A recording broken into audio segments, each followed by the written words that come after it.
Hello everyone, it's Farket here. In this video, I'm going to show you what adrenaline rush is and the grey zone.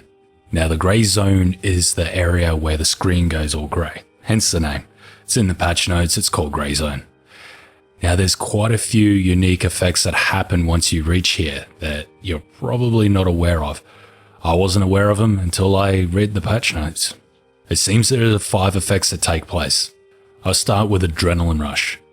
Now once you enter the grey zone, as in you take a hit and you go under 10 health, it triggers adrenaline rush.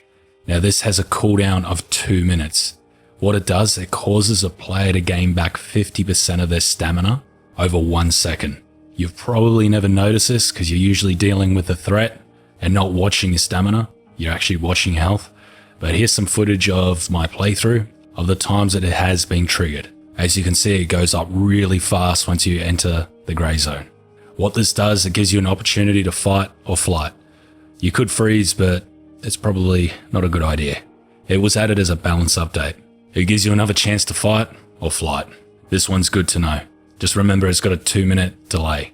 The next one that happens is when you're in the grey zone, you get increased weapon damage.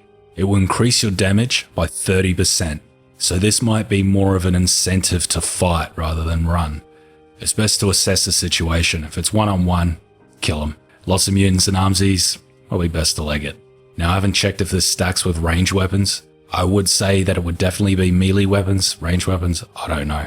The next effect doesn't have a name, but I call it last chance. Basically what happens is when you get hit by an enemy that would cause death and your health is above the grey zone, which means it's above 10, the hit will bring you down to 1 health point instead. So it gives you another chance to survive basically. Whether you run or fight is up to you. Though this won't trigger again until you're above 10 health, I believe. I don't know if this has a cooldown. I haven't checked. It probably explains why sometimes you die and sometimes you don't. Maybe it does have a cooldown. But yes, this explains why you go down to 1% health instead of dying when you get hit. The next one you're probably aware of is health regeneration. When your health gets to the grey zone, it will regenerate back up to 10, and this will take you on or out of the grey zone. I'm not quite sure. And the last one is a bad one. What actually happens is your block gets reduced. Now, I actually did a video on it, but I've never published it because I did it and totally forgot about it and the footage is old, and I'm 99% sure it's still good.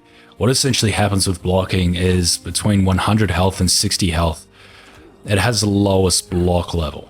And then as you're going down from 50 down to 10, the block gets better and better, surprisingly. I'm not sure why it's made this way. Maybe it's to protect you.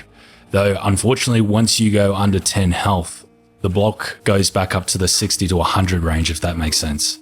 Now, this isn't much of an issue because most weapons could still block enough damage. But if you're using the katana or the machete, this usually blocks 10 health between 100 and 60. And because the block amount goes to the 100 to 60 range, at 10 health, if you block with a katana or machete and you get hit, it is probably going to kill you. Though that's on hard, I don't know about normal. The katana and machete aren't good weapons for blocking. Though in my opinion, they're not good weapons at all anyway. They're only good for normal mode. Anyway, learning this information made it a lot easier to play the game. I knew what was going on when I reached this area. For instance, if you're running away from an enemy and you've got no stamina and you get hit, it's actually going to trigger the adrenaline rush and you can use it to run away or fight. All the patch note information is going to be in the description as well if you want to check it out for yourself. Now, all these things I've mentioned, since they've been added, they haven't changed. They were introduced and never updated. I don't think it's an oversight. Maybe the community just wasn't complaining so much and they didn't bother to fix anything or add any more. Anyway, if you like this video, make sure you like and subscribe. Cheers.